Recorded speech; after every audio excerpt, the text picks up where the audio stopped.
It's Friday, Friday. Everybody's looking forward to the weekend. Okay.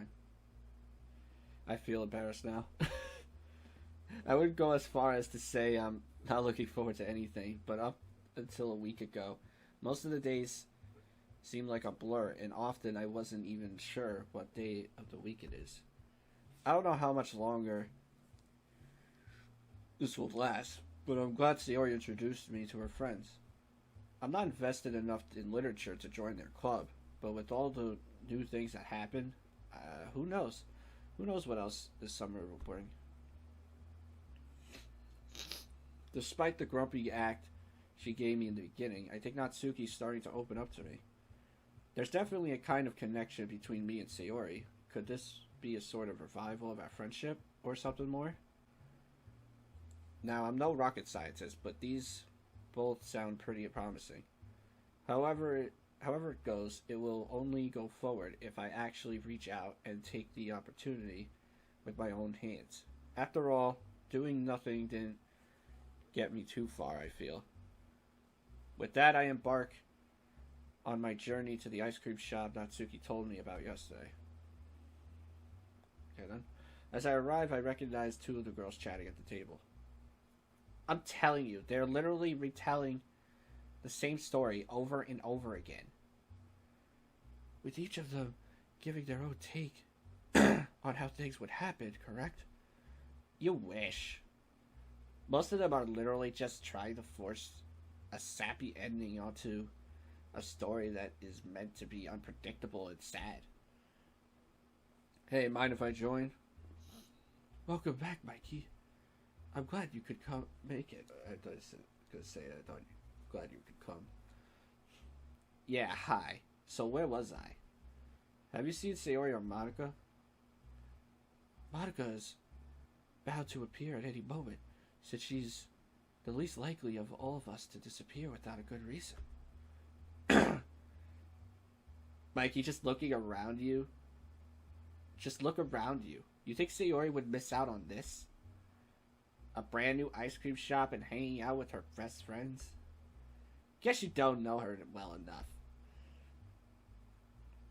Okay then. You should have seen her at the school festival. Now that she mentions it, I didn't see her at the festival all day. I doubt she was avoiding me. We probably just visited the stands at different times. What do you mean? We barely finished our performance. First thing on her mind was, Can we go to the cafe now? Wow. Now that I think of it, was a sort of cafe. There was. It was supposed to be there. There was a sort of cafe in one of the classrooms. They served several drinks and snacks. Their chocolate cake was delicious, and I even bought an extra one to take home. As I recall all the stands in my mind, Natsuki keeps going on about their experience at the festival. And I forgot it. I forgot. I said I forgot. And I got a plushy tiger hat. That sounds really cute, Natsuki. At this moment, I knew I messed up.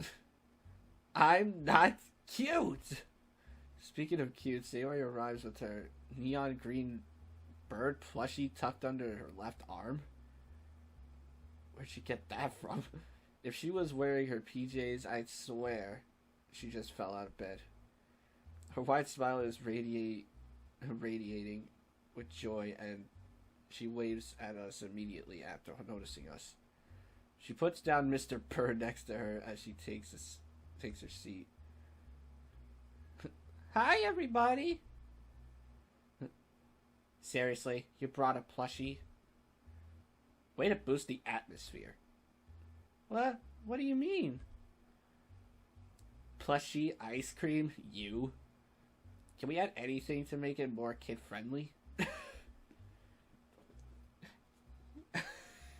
Really? So, Sayori. Cupcakes with kitten faces! Hey. Anyway, why are you late, Sayori? Do I need to have a talk with you about oversleeping again? Natsuki imitates cracking her knuckles, but in a playful manner. Well, I was all set to leave home, then I accidentally... She mutters something under her nose, but with the sneaky smile curving on her face. You accidentally what? The whole thing. What? Sarah, could you clarify what is it you accidentally did? Well, I was just holding it in my hand and I... What? What? Hello and welcome to Stone Cold Steve's...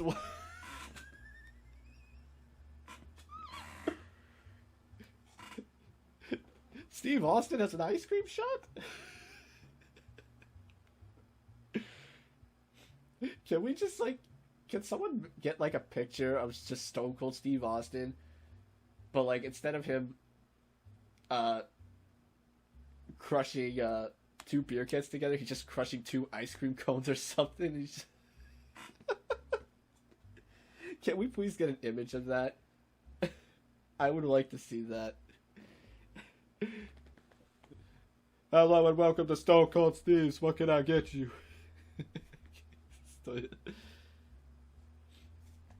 Ice cream! We look behind us and see the one greeting us in an all too familiar person. Oh.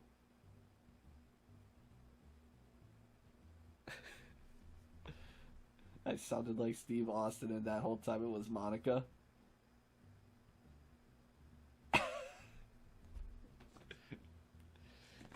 Okay, now I need to put a PNG photo of Stone Cold Steve Austin's face on Monica now.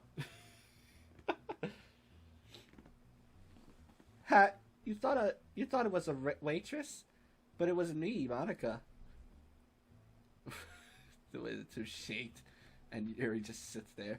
Monica gets a chuckle out of Natsuki and Sayori, but the joke seems to have flown over Yuri's head. Hello, Monica. If you're the waitress... Not getting a joke is one thing, but taking it seriously is on a whole new level. I have one request. Please, can you make Natsuki read a real book for once?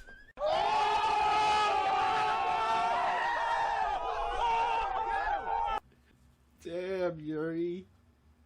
Because manga isn't literature.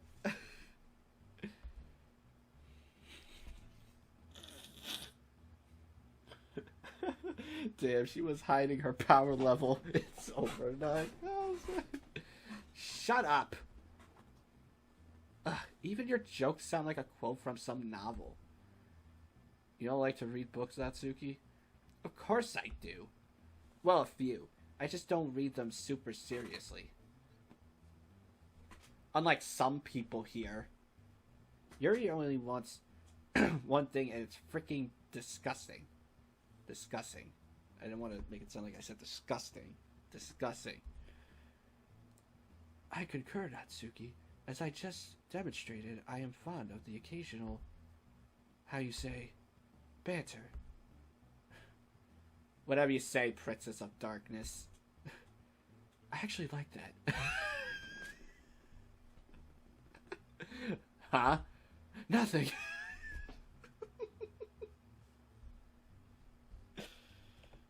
Is it just me or there's no music? Wow. I guess it's just really low. I had no idea it was that low. I am so sorry. I just realized it. That I didn't have the music. I'm so sorry. Fucking returns down here. Did you want to continue the topic from a minute ago? Oh, yeah. What was the topic? We were dissecting the various aspects of stories written by hobbyists we read on the internet. Yup. You know, I'm not crazy about good grammar, but are some people really this bad at it? Some people can't help it, Natsuki. Like you've never heard of proofreading? Monica looks away and lightly shrugs her shoulders. I wouldn't want to start an argument about a grammar either. Oh, that's Yuri. Regrettably, I have to agree. Publishing a work of such low quality tells more about the writer herself or himself than the characters in the story. Why could you say themselves instead of saying himself and themselves? Like themselves would be both, right? It would just be either. So yeah, I could look past that. Then there's stuff that just doesn't make sense. A character says some sad stuff, and she's grinning like a carved pumpkin lantern. Or when somebody literally says, how hard is it to write a sigh? She sighs. Etc. That is quite the amateur mistake. If I may add, I read horror iteration of that one specific story they make inordinate variations of, and apologies in advance, but there's a fine line between horror and a parody. Throwing in cheap scares just for the sake of it is even worse than not having them at all. It's like trying to build atmosphere by haphazardly? What? Is that a typo? I feel like that's not a word. I don't know. Painting a room red halfway and filling it with an extremely strong, musty smell. The only way that is scary is if you prepaid for renovating that room. Yuri lets out a stressed sigh. A very stressed sigh. I'm sorry, I finished. I don't get what you two are talking about. The three girls laugh at Yuri's remark. If jokes were airplanes, this place would be an airport. Come on, girls. It's not like any of us had a great deal of success when we tried crafting our first stories. Just remember when we started sharing poems. I loved reading everyone's poems. I wish mine was good. Sayori, you're doing it again. Eh? Monica shoots Sayori a knowing smile. It took her a couple seconds to reciprocate. Like waiting for a ball that's being passed to her. Even if your first one was decent, at the least. You talked about your poems in the club. Yes, we did. Would you like to start one too? No! I even offered writing tips for each meeting. Here's Monica's writing tip of the game. Don't forget to save your game. You never know when you're going to face a difficult decision. I actually wrote one myself. What? Mikey's own poem? Would you mind sharing it with us? That is, if it's not too much to ask for. Yes, please. I want to have a good laugh. Natsuki. We won't laugh at it. I promise. Can you show it to us? I'm warning you now, it's pretty short. A short and simple one can be just as good. I agree. It's your technique that matters, not the length. I'm just glad you're trying, Mikey. Can encouragement feel insulting? And why do I feel like we're not talking about my poem anymore? I put my hand into my jeans and pull it out. You brought it with you just all of a sudden? Here it is. I first take it to Monica. Then Sayori. Then Yuri. What's so funny? Mikey, is this the poem you wrote? I don't know how to break it to you. Oh, God. Mikey, poems aren't just words we like. Natsuki just laughing.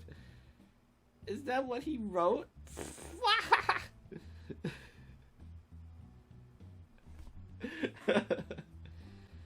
put my phone back into my pocket.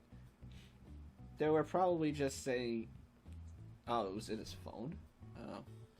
They were probably just saying they don't mind if it's short, just to get me to show it.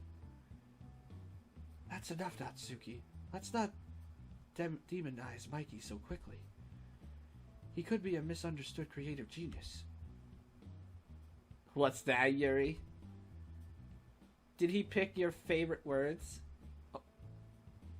Anyway, why don't we go buy an ice cream now? Sounds like a great idea. Ice cream! Sayori, please don't scream next to my ear. Sorry, Yuri. Sayori whispers with a playful expression on her face. Ice cream! We walk over to the display and browse the huge selection of ice cream flavors. Yuri glances over all of them, including the extras. The extra ones that can get... Fuck! Extras one can get and talks to the shopkeeper with a clear idea in her mind of what she desires. Natsuki and Monica are still browsing. Monica's conflicted between two variants of coffee-based flavors. Natsuki is eyeing the prices of the cheaper, more traditional flavors. Meanwhile, Sayori is like a kid in a candy shop and is saying her thoughts out loud about which one she had the longest time ago. She's debating with herself over if she should listen to her tummy or her mind. I have a feeling I know which one is winning. The tummy, right? As I'm about to pay for my order, Monica sidles up behind me and talks to me in a hushed voice. Oh, hey, whoa, why are you so close? How about you get the tab for all of us, Mikey? No, how about that? Yeah, how about no? She lets out a chuckle. Not today, Monica. Does she think I won the lottery? That would fundamentally change things. Not just be a convenient way to pay for sweets.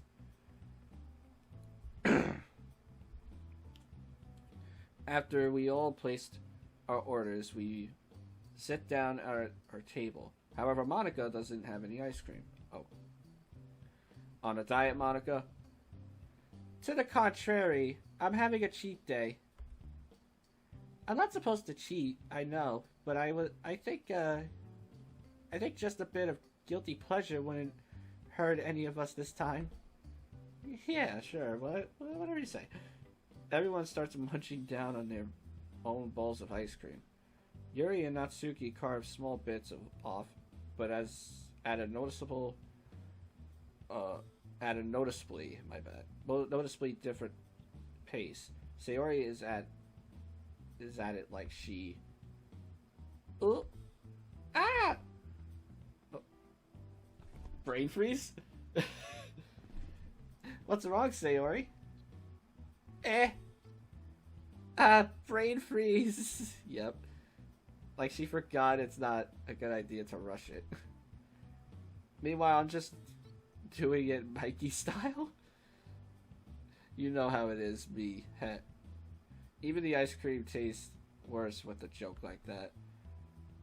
Your order, miss. Thank you. What? Ah! That's you. I'm sorry, I have a dirty mind. Stop it. Get some help. Everyone is intrigued by the icy masterpiece, and Monica gives a detailed list of its contents. How much contents are there? It's covered in almonds, chocolate syrup, caramel, 5 different flavors of ice cream, 2 of which are coffee-based, whipped cream, and of course, the cherry on top.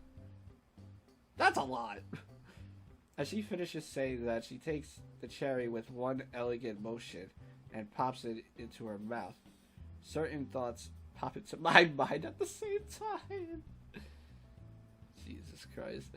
Natsuki and Sayori are already finished with their bowls when Monica isn't even the third of the way there. Natsuki, do you like any of these flavors? Yeah, why? Sharing is caring. Huh? Come on, grab a spoon and we can share it.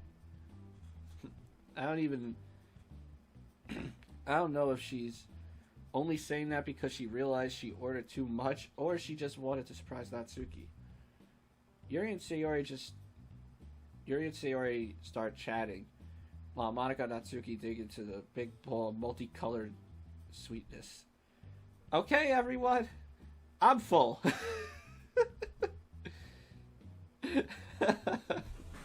See, even I was laughing too.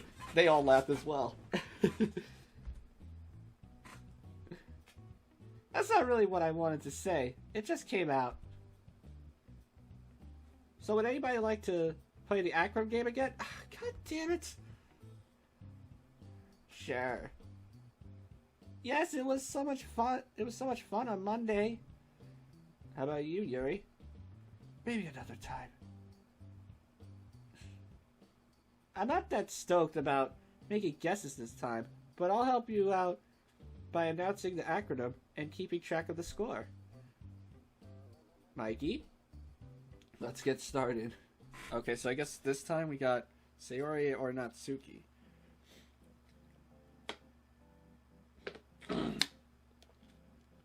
This might actually suck though, because they're pretty similar. And we know how much I'm trying to be like on always on Sayori's side and shit. Unsalted flamingo omelet, urgent flower offer. I feel like the flower's Natsuki. What? Oh my fucking Jesus Christ! Oh my God. Problem exists between keyboard and chair. Pandas exit because koalas accept competition.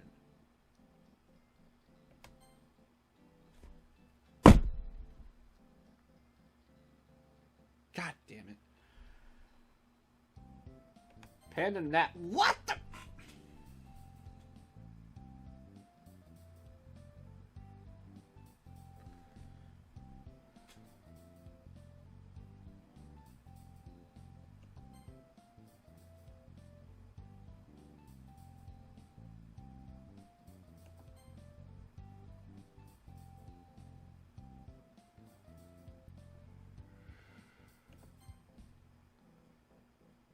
Safe for life.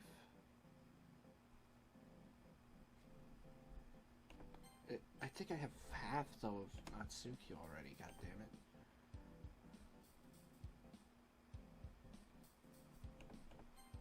Oh, you're a bitch.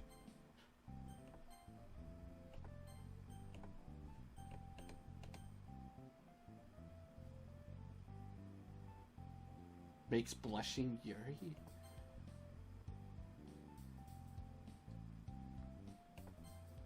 That's such bullshit. How is that not Sayori? Oh my God. 2 hours later. I finally got most of the things being Sayori. God damn it, dude. This acronym game sucks. The game concludes and Monica announces the winner. However, as I've been told many times, it's not about winning. It's about enjoying the game. For one, Sayori enjoyed it a lot. No doubt about it. It's written all over her face. Not literally, though. Just like on Monday, she was laughing throughout most of the game. It brings a smile to my face as if her cheerful attitude was infectious or something. I'm glad we got to play again. Natsuki looks at me with an expression that suggests she wants to punch me and is looking for a reason to do so. Maybe one of my guesses offended her. Can I ask you something, Monica? Of course you can, dear. How'd you come up with this game? Ha! Did expect that question. You see, we needed a game in which your choices can be rewarded with a point in every round. This way the player is bound to get at least some points. With these points, the player can have multiple outcomes and none of them are losing. They don't lose because they had fun while playing. Yeah, that's totally what I meant. Speaking of the Akram game, did you know TMI actually stands for too much information? Yeah, I did. I already did. I knew that one. I think it's pretty funny, too. The four girls get into a conversation about literature. I can't really complain about feeling excluded, since Monica originally came up with this game for that purpose. Random thoughts start to cloud up my mind as I space out for however long. I've already lost track of time when I suddenly hear the girls laughing about something. I decide to listen in with the hopes of actually being able to contribute a few meaningful comments. It's kind of like the story behind the story you are reading. Do you mean like the stuff people do behind the scenes? No, Mikey. We were talking about how a well-crafted story, tells you more than what can be seen on the surface. I am way out of my depth here. Silence is golden. Is another saying that comes to my mind. Would you like to explain it, Yuri? Oh, great. She goes so in depth in explaining things. Yuri? Oh, sorry. I was weighing my options on what I could read tomorrow. Would you mind repeating your question?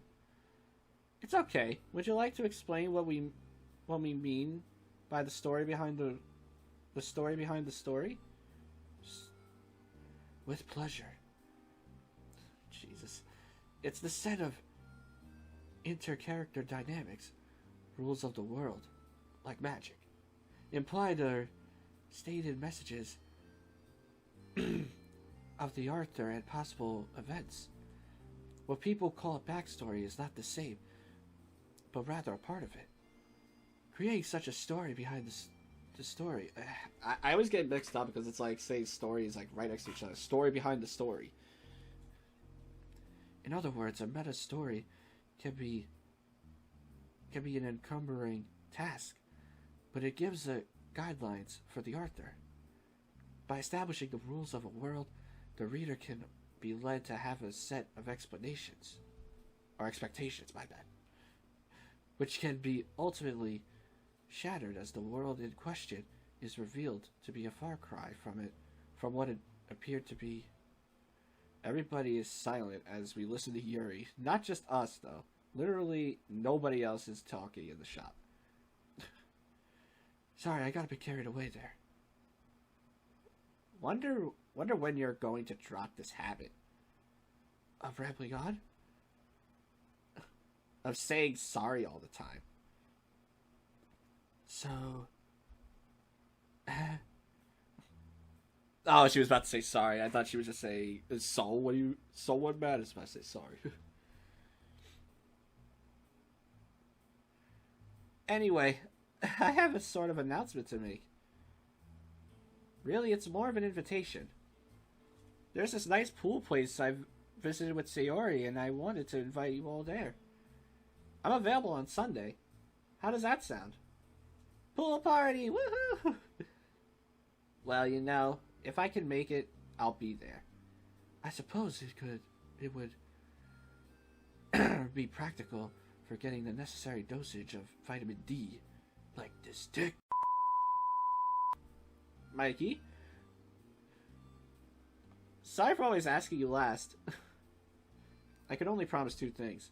I'll be there, and I won't drown. Good enough for me. Now what do you say? Shall we take this meeting somewhere else? No. Natsuki looks visibly upset for some reason. Is something wrong, Natsuki? I'm fine. Okay, that doesn't sound fine. I'm just that... I don't want... I can't stay any longer. Okay. I have some chores at home, yeah. Aw, that's too bad. Don't beat yourself up about it. Maybe things will turn out better another time. I guess. Whatever, see you girls on Sunday. Her eyes are locked on the ground as we say goodbye to her. When she leaves the shop, she's rather forceful in the door. About that... Did you have something else in mind, Sayori? Yeah, I wanted to go shopping for clothes. If discussing literature is out of my comfort zone, then clothes shopping isn't even visible from within that zone. We could go with you, right, girls? I'm not a girl, though. Monica looks over to me, but I doubt it's because she needs my advice. She turns back to Sayori after a few seconds of what I assume to be thinking. Would it be okay with you if you went without us? Well, I was hoping Mikey would come with me. Oh. Okay. I pray to whoever will listen, have mercy or let my sacrifice not be in vain.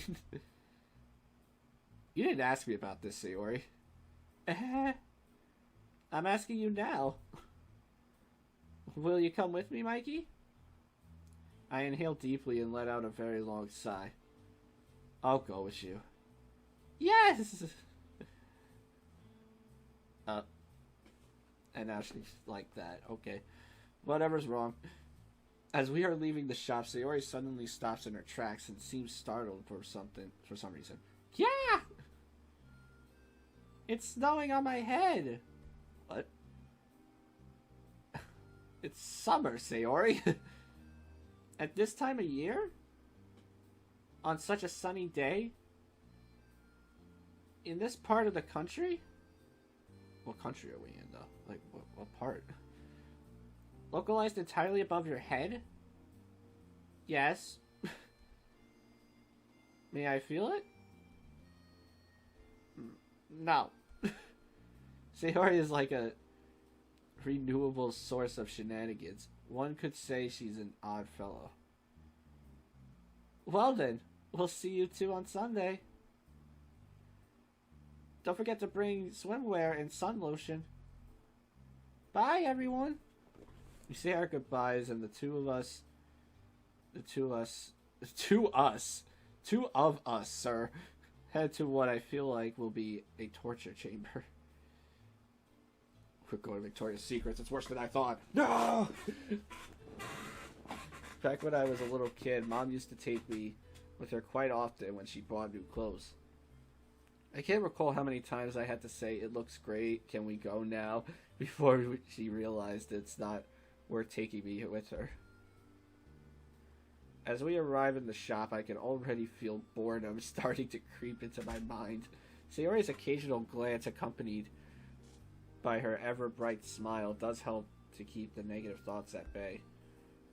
We're walking between racks of clothes, and she asks me every time or so about a piece of clothing. Some of them have patterns. Some of them are just plain. Others are darker. Even more are lighter. Padded shoulders. Cut shoulders. Long sleeved. Sleeveless. Denim. Cotton. Tops. Skirts. Dresses. Jeans. It just kept going. We go to the next shop. Browsing. Trying on. Leaving. Next shop. Repeat. Browsing. Chatting. Trying on more clothes. Words fail to describe my boredom.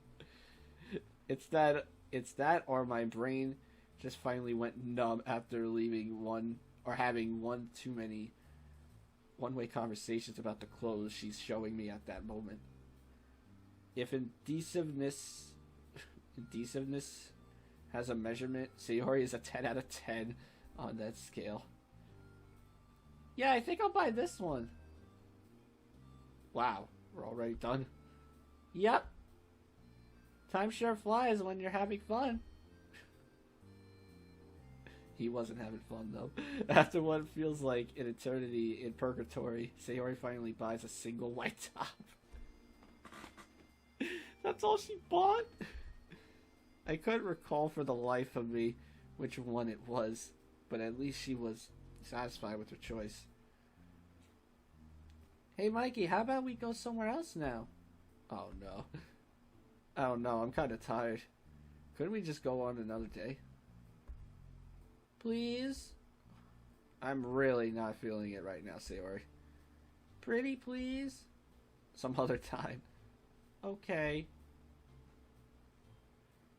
I'm relieved by the fact we're going home. However, Sayori seems upset. She didn't even talk to me apart from a few words in response. She feeling sad now about that? I kind of wanted to know where she wanted to go. I didn't know if it was going to be another clothes store or something different. I feel bad about it, but we can easily find another time to go out together. Summer grants plenty of opportunities for us. When we arrive in our street, she says bye to me in the same way she gave her single word answers with. God damn it. Coming home, I expected it to finally feel relaxed, but instead I have a bitter taste in my mouth. I wash it down with a fizzy drink and sit down at my computer to play some online games. The feeling of achievement after a few victories lightens my mood, and I feel at home again. A few hours pass when I think to myself, I should probably write Sayori. That's it. That's a sentence. We could decide on a day for the activities she had in mind. She's not writing me back. Oh no. I play for another hour, during which I was listening for her reply to come. I check again. She didn't even read it. I hope I didn't make her too upset. Uh-oh. This can't be good.